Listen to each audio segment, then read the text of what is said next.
Wilton Vargas de Tecnético.com. Estamos en el stand de Visa en Mobile World Congress. De seguro has pensado cómo la tecnología puede ayudar a que sea o que te haga la vida más fácil. Y bueno, mucha gente dice y muchas compañías dicen que lo están haciendo, pero la realidad es que todavía falta mucho camino por recorrer. Eso lo que quiere decir es que todavía hay experimentos que se están haciendo y de eso se trata lo que Visa junto con Pizza Hut y con Accenture están haciendo. Están creando un experimento para ver cómo, por ejemplo, desde un vehículo como este se puede llevar a cabo el proceso de comprar algo y hacerlo de la manera fácil, de una manera muy conveniente. Específicamente ellos están hablando, y es uno de los experimentos que están haciendo, de poder, por ejemplo, cuando tú vas en tu vehículo, poder llegar a un sitio y que el lugar, el comercio, puede identificar quién tú eres, qué es lo que tú vas a hacer allí y hacerte pues todo el proceso de la transacción más fácil. La razón por la cual menciono Pizza Hut es porque precisamente uno de los ejemplos que vamos a ver más adelante tiene que ver con cómo en el vehículo tú puedes decir, bueno, me dio hambre, quiero comer. Entonces seleccionas una tienda a donde tú quieres ir y esta tienda es notificada de exactamente qué es lo que tú quieres ordenar y una vez tú llegues allí, ya ellos saben que tú llegaste y simplemente te van a entregar lo que pediste, en este caso, por ejemplo, una pizza. Ellos van a saber exactamente dónde te estacionaste, cuál es tu vehículo y toda esa información es simplemente buscando que la conveniencia llegue a su punto máximo gracias a la tecnología. Vamos a ver esta demostración por parte de un oficial de Visa y veremos si esto realmente va a llegar a tu futuro. The demo we'll show here is the announcement we made yesterday, which is working with Pizza Hut, the car company, and the mobile operator, and Accenture, to bring this to life. This is, as I said, not going to be in an app store. This is a joint exploration, a joint innovation to try and see how we can make car commerce happen faster and better, right? So the first part, this is ordering food on the way home. And when you get to the restaurant, you'll see we're using beacon technology to give you a different user experience. The reason we chose beacons as well is we're looking for those new things, right, that our partner, that our ecosystem is doing. A lot of retailers are putting beacons in and they're trying to figure out what they can do with it, right? Right. So we want to look at that as well and see how we can help.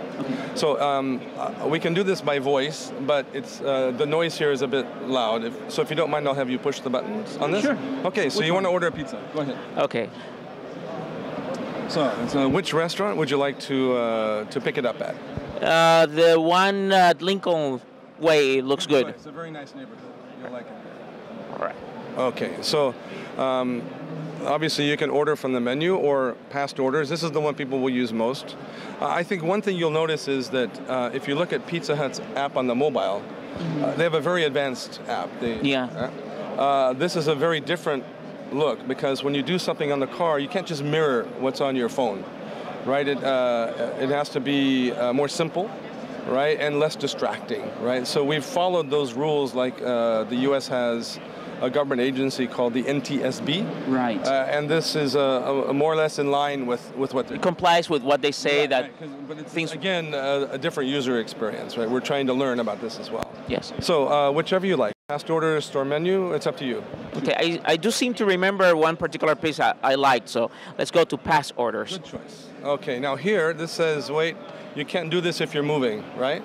Now we're not moving, so it's okay. Hit continue. Okay.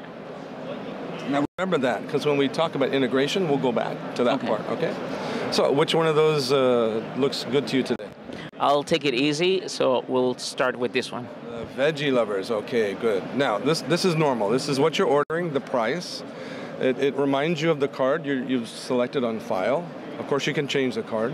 Now, we've used a Visa checkout, which, if you're familiar with that, what that means is that if you've ever entered a card into Visa in any app with Visa checkout, MasterCard, Visa, we don't care, right?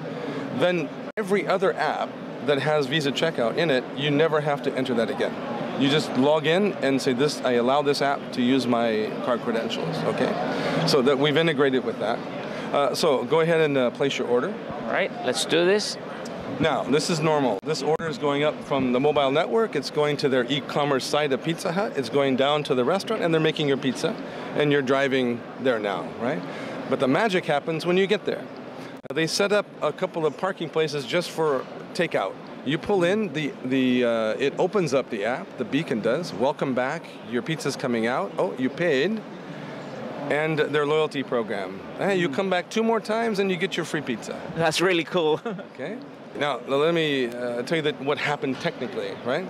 So when you pulled in, each parking space for pickup has a beacon with its own ID, right? So that the car senses that beacon and it wakes up this app because it knows it's a Pizza Hut beacon. It recognizes that, and so the app wakes up and does what we shows what we did, right? But what we sent, as you said, we sent obviously the loyalty information. We sent the payment. Maybe we sent what kind of car you're in, right? And also we send the beacon number so they know you're in stall number 2 and not stall number 3, right? Now what happens inside, okay? Inside, their point of sale will wake up and say, oh, Martin's in stall number 2. He's paid. His pizza's ready. Excuse me, could you please bring this pizza out to the BMW in stall number 2? Right? Now think of user experience, right? What did you do? You just parked your car. That's all you did was park your car. Magic happened and your pizza comes out. Right? Your kids are still in the back. You don't need to have them go out. It's raining outside. You don't need to go in. There's no queue for, waiting at the store, and ask, where's my pizza? Yeah, nothing. You just sit there and enjoy the music and the pizza will be out and all this happens. So that's an example, as you said earlier, of technology, car integration, beacons, and so forth, making something you do all the time, making it easier.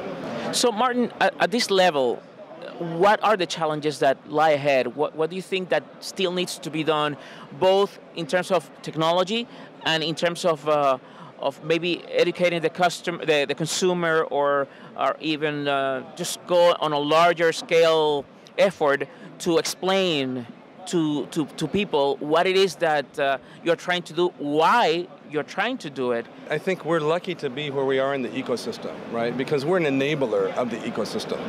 If you look around this show, there's people building amazing apps and a lot of technology to make the mobile things happen in the car and in the refrigerator and your TV, the wearable, right? So we want to help bring the security aspect, the convenience aspect to that. So the beautiful thing at Visa, we don't have to invent all that. Everybody else is doing it, right? So we can take an example like this and learn from it, and then try to bring in other ecosystem partners, as we are. This is not the only people we're working with, right? To also see what we can do for what they're doing, how we can make it easier. Mobile wallets, obviously, we've done with host card emulation. We've been having a standard for that, and a service to make it better. Tokenization, we talked about. Apple Pay and Samsung Pay are based on that, right? So those are the kinds of things we look to do to help, as you say, take the trust that we have and let people know that it'll work here. We also have, on the other side of the booth, people who work on our Visa Ready program. So what that means is if you have, for example, a mobile point of sale, like a Square device or something like this, right? You can send that to us and we will test it and then certify and give you the Visa Ready mark that this meets our standards, meets our industry standards, right? So we are trying to see how we can take our brand and help the end user feel more comfortable with it. So in order to leave our audience with a look at the future, how long before this actually becomes a reality? As you can tell, this is very close, right? The question is what parts we want to develop. The beacons exist. In this case, we're going to be using Bluetooth for the final transaction. It could have gone cellular, that exists today. Bluetooth, why? Because we have a standard for NFC, right, for centimeters. So because people are starting to put a two-way Bluetooth out there, cars are coming with it, we're investigating that to see should there be a standard for Bluetooth as well, for security and so forth. And if there is, like tokenization, we would start it, we would bring in our competitors to help agree and improve it, and then put that out, right? So that's a matter of months for something like that. But most of this here, we've done it because we're building this, right? This is real, this is going to work, and in 2 months we'll have built this, right? The Silicon Valley speed. So it could work, it could scale. Right? han visto ustedes lo que el futuro promete y es cuestión de tiempo a que lleguen. Solo falta que lo hagan las compañías que están haciendo este tipo de cosas y que son responsables de ellas, pues lo hagan de forma tal que el público pueda confiar en que estos sistemas pues realmente hagan su trabajo sin que pongan en riesgo nuestra privacidad, nuestros datos personales y por supuesto nuestros datos financieros. Solo el tiempo lo dirá. Desde Mobile World Congress en el stand de Visa para Tecnético.com en la cámara James Lin y Wilton Vargas.